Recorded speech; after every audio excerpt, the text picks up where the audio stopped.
Everyone.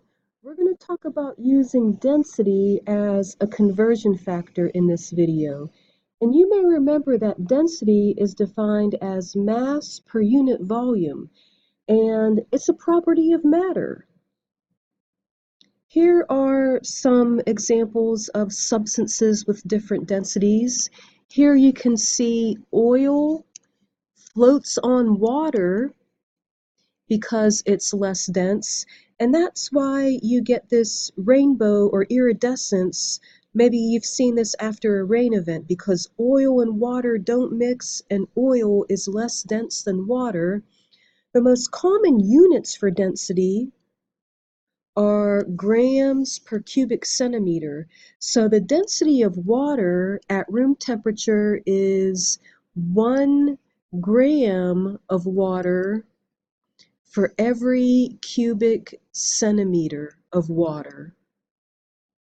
And if you remember from class, I showed you that graduated cylinder. I think I showed you a couple of different volumes, but if we had 1 milliliter of water, that would be a cubic centimeter, and that would weigh a gram. Now let me ask you this. Is density an intensive or extensive property? And remember, an extensive property depends on the amount. It depends on the amount of substance that you have. And to help you answer this question, I thought I would show you this picture. Here you see how a cork floats on water and the weight sinks. Now think about the density of this cork. Would the density change if you had 1 gram or 1,000,000 grams of this cork? No. Density is an intensive property. It does not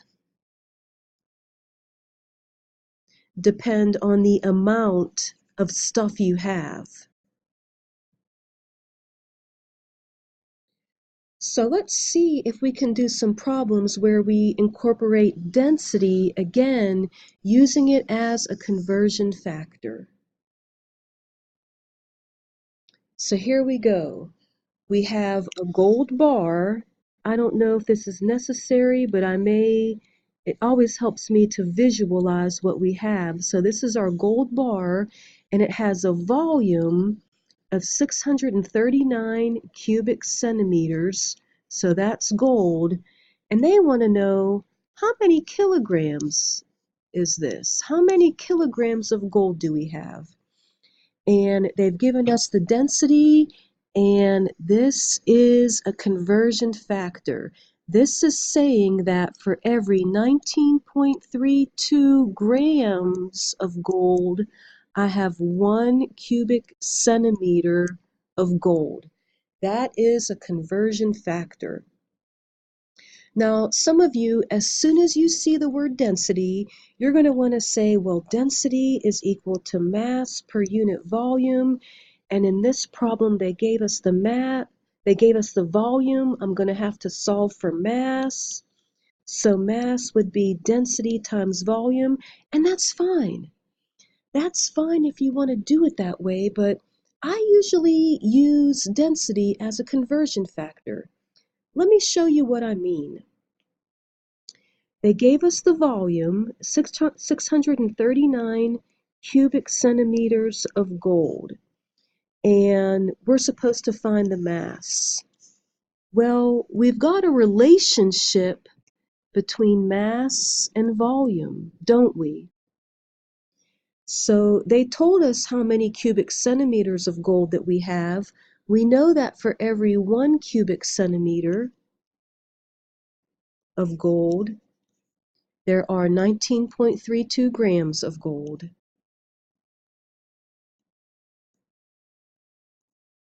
So cubic centimeters cancel. And one final step to convert grams into kilograms. We would say that 1 kilogram of gold contains 1,000 grams of gold. and then grams of gold cancel. If you're the type of person who likes to use formulas, I think you would get the same thing pretty much. Density, you would probably rewrite like this. That's 19.32 grams of gold for every cubic centimeter of gold. And then you'd be multiplying by the volume in 639 cubic centimeters. So basically, we're doing the same thing. You would just have to take that extra step like we did here of converting grams into kilograms. Let's talk about sig figs. We've got 3 sig figs here. We've got 4 sig figs in our density, and this relationship is exact. So our answer better have 3 sig figs. When I did the arithmetic, I got 12.34548 kilograms, but if I only want 3 sig figs, I would call that 12.3 kilograms. And if you want to, you could put gold there, but you don't really have to. So again, this is how I most often use density. I use it as a conversion factor. If you're more comfortable using the formula, feel free to do it that way. Let's try another one. So the density of crude oil is this. I'm going to rewrite that as a conversion factor. 973 kilograms of oil equals 1 cubic meter of oil. So here they're using less common units for density, but that's fine. It still gives us a relationship between mass and volume. And they tell us that a barrel contains 155 kilograms of crude oil.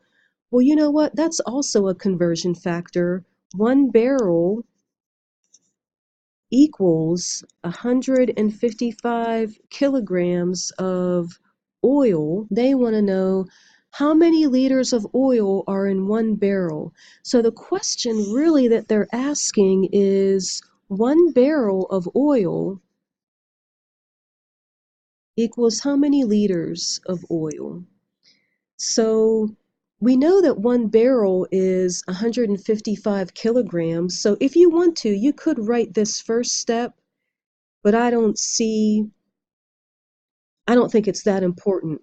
1 barrel of oil is what they're asking us about, right? 1 barrel, and we know that 1 barrel contains 155 kilograms of oil. And I know a lot of you wouldn't even have written that step. That's fine.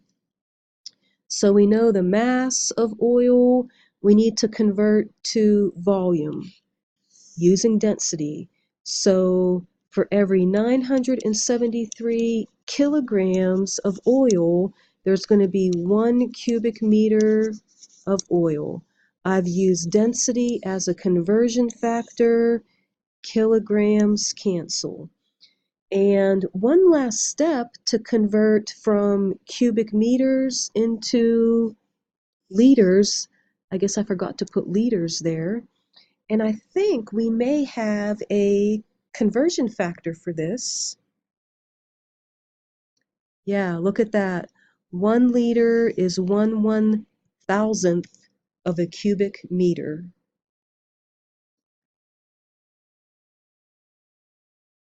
So 1 liter is 1/1000th of a cubic meter. And that's it. Let's talk about sig figs. We've got 3 here, 3 here. This is exact. So I think we'll need 3 sig figs in our answer. And I got 159 liters of oil. Again, this is the volume of oil in 1 barrel. So we'll do a lot more problems in class involving density. Hope you practice on your own, and thanks for listening.